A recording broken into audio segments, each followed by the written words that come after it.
Dear students, a very warm welcome to all of you in my today's lecture of Managerial Economics. In today's lecture, we will discuss upon the topic inflation. यानी कि आज के topic में हम discuss करेंगे inflation का concept क्या है, इसका मीनिंग क्या है और इसके रिगार्डिंग क्या क्या इंपॉर्टेंट डेफिनेशंस को प्रोवाइडेड किया हुआ है। इसके बारे में हम एक डिटेल्ड डिस्कशन को फॉलो करेंगे आज के लेक्चर में। By inflation, we mean a process of rising prices. A situation is described as inflationary when either the prices or the supply of money are rising. As in practices, both will rise together. It means inflation exists when money supply exceeds available goods and services. General वे में inflation का मतलब होता है एक process जहां prices लगातार rise हो रहे हो। हम उस पर्टिकुलर सिचुएशन को इन्फ्लेशनरी सिचुएशन का नाम देते हैं जहां प्राइजेस या फिर मनी की सप्लाई राइज हो रही हो। लेकिन प्रैक्टिस में क्या होता है, जब दोनों एक साथ राइज होते हैं तभी इन्फ्लेशनरी सिचुएशंस क्रिएट होती हैं। यानी कि इन्फ्लेशन तब एग्जिस्ट करता है जब मनी की सप्लाई जो अवेलेबल गुड्स एंड सर्विसेज हैं उनसे ज़्यादा हो, उनसे एक्सीड कर जाए।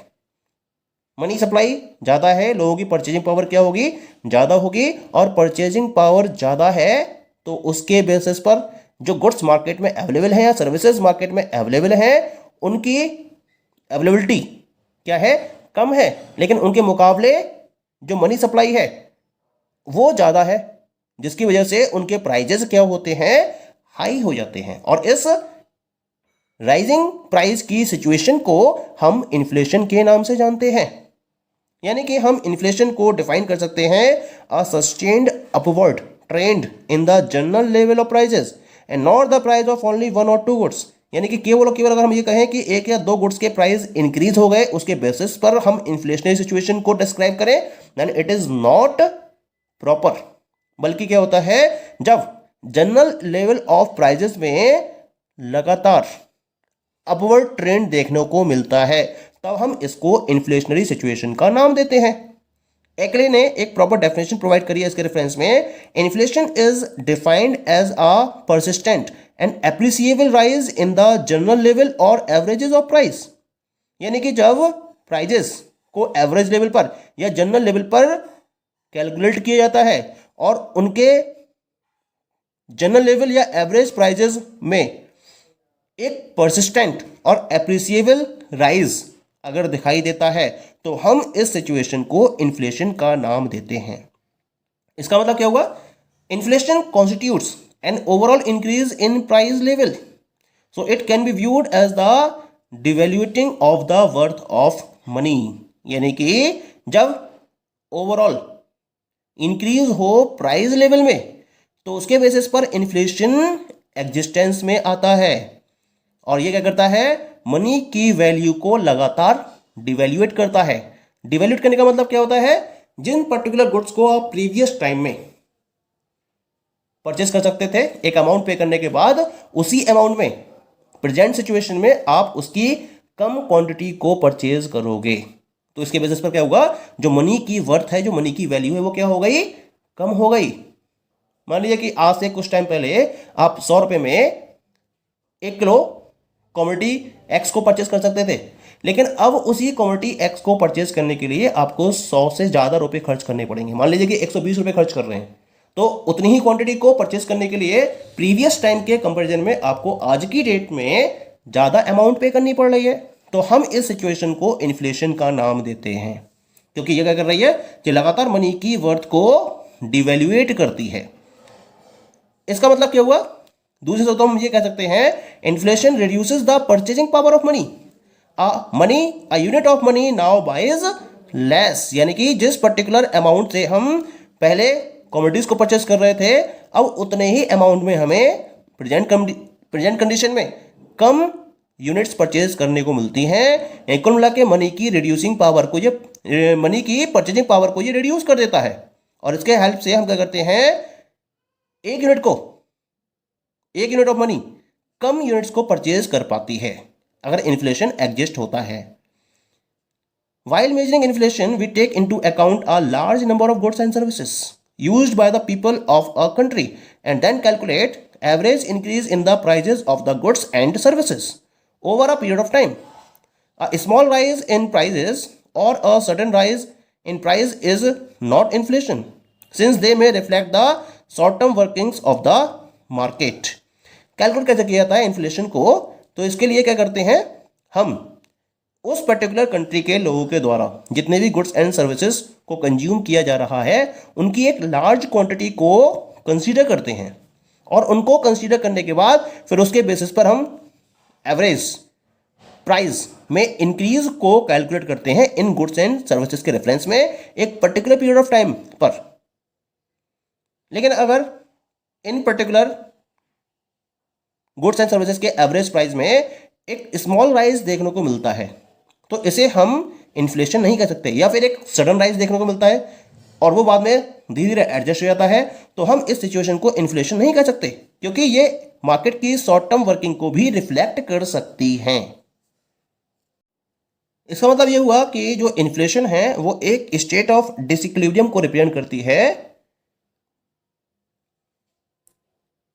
There occurs a sustained rise in price level, यानी कि जहां पर आपको प्राइस लेवल में सस्टेन्ड राइज देखने को मिले वहां हम इन्फ्लेशन को प्रेजेंट कह सकते हैं. अगर शॉर्ट टर्म के लिए है या सडन राइज है प्राइजेस में तो वो इन्फ्लेशन नहीं है. लेकिन अगर ये सस्टेन्ड राइज है प्राइस लेवल में, एवरेज प्राइस लेवल में, तो ये पर्टिकुलर इन्फ्लेशन की कंडीशन को रिप्रेजेंट करता है. It is inflation if the prices of most goods go up. ज्यादातर गुड्स और सर्विसेज के जो एवरेज प्राइजेस हमने कैलकुलेट करे हैं अगर वो सस्टेन्ड वे में राइज हो रहे हैं तब हम इसको इन्फ्लेशन का नाम दे सकते हैं. इन्फ्लेशन रेट को मेजर कैसे किया जाता है इसका एक एग्जाम्पल हम समझ सकते हैं, और इसको एग्जाम्पल से हम प्रॉपरली डिफाइन भी कर सकते हैं. सपोज करिए कि दिसंबर 2007 में जो कंज्यूमर प्राइस इंडेक्स है वो 193.6 था, ठीक है, और दिसंबर 2008 में ये जो कंज्यूमर प्राइस इंडेक्स है ये 223.8 हो गया. तो 2007 से 2008 के ड्यूरिंग जो इन्फ्लेशन रेट कंसीडर किया जाएगा इसके लिए हम क्या करेंगे, 2008 के इंडेक्स में से 2007 के इंडेक्स को माइनस करेंगे और उसे 2007 के इंडेक्स से डिवाइड करेंगे और 100 से मल्टीप्लाई कर देंगे. यानी कि 223.8 2008 का इंडेक्स है ये, 193.6 2007 का इंडेक्स है ये, माइनस करा इसमें से, और 193.6 जो 2007 का इंडेक्स है इससे डिवाइड करा और मल्टीप्लाई कर दिया 100 से. जो वैल्यू कैलकुलेट होकर आएगी वो होगी 15.6. तो इसका मतलब during 2007-8 the inflation rate was 15.6%. इसका मतलब ये हुआ जो इन्फ्लेशन है it is generally associated with N abnormal increase in the quantity of money resulting in abnormal rise in prices. जब क्वांटिटी ऑफ मनी में एबनॉर्मल इंक्रीज देखने को मिलता है और उसकी वजह से जब प्राइजेस में एबनॉर्मल राइजेस होते हैं तब हम उसको इन्फ्लेशन का नाम देते हैं. So this is about the concept of inflation. अब हम बात करते हैं कि इन्फ्लेशन कितने टाइप के हो सकते हैं. तो here we will discuss about the different types of inflation. As the nature of inflation is not uniform in an economy for all the time, it is wise to distinguish between different types of inflation. Such analysis is useful to study the distributional and other effects of inflation, as well as to recommend anti-inflationary policies. Inflation may be caused by a variety of factors. Its intensity or pace may be different at different price or different times. Thus, one may observe different types of inflation as follows. क्या मतलब हुआ इस particular paragraph का? क्योंकि जब हम nature of inflation की बात करते हैं तो किसी भी इकोनॉमी में ऑल द टाइम के पॉइंट ऑफ व्यू से ये यूनिफॉर्म नहीं रहता है. इसी वजह से हमें इन्फ्लेशन के डिफरेंट टाइप्स को प्रॉपरली डिफ्रेंशिएट करना होता है.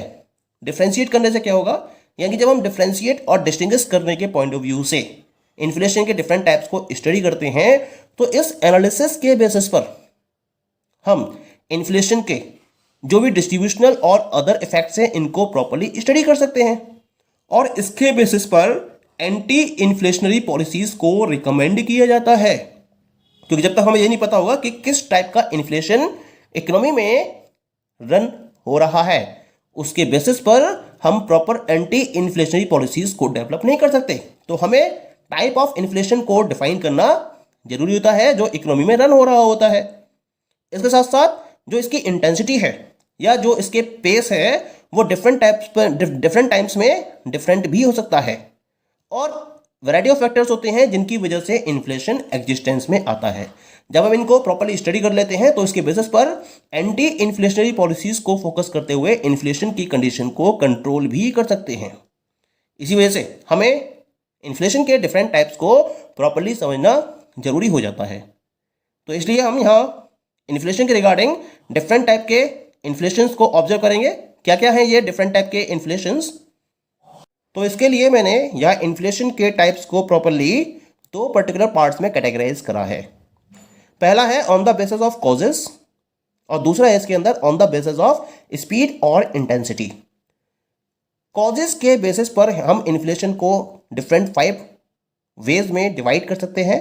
The very first one is known as the currency inflation, second one credit inflation, third one deficit induced inflation, fourth one demand pull inflation, fifth one cost push inflation.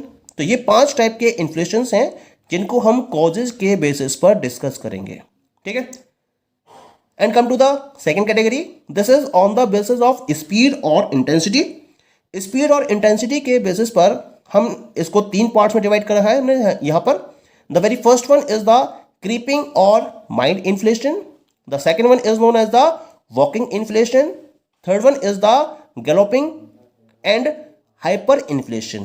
तो इस तरीके से इन particular veg में हम inflation के different types को properly discuss करेंगे, okay. इसके रिगार्डिंग एक प्रॉपर डिस्कशन हम नेक्स्ट लेक्चर में कवर अप करेंगे, ओके। Thank you.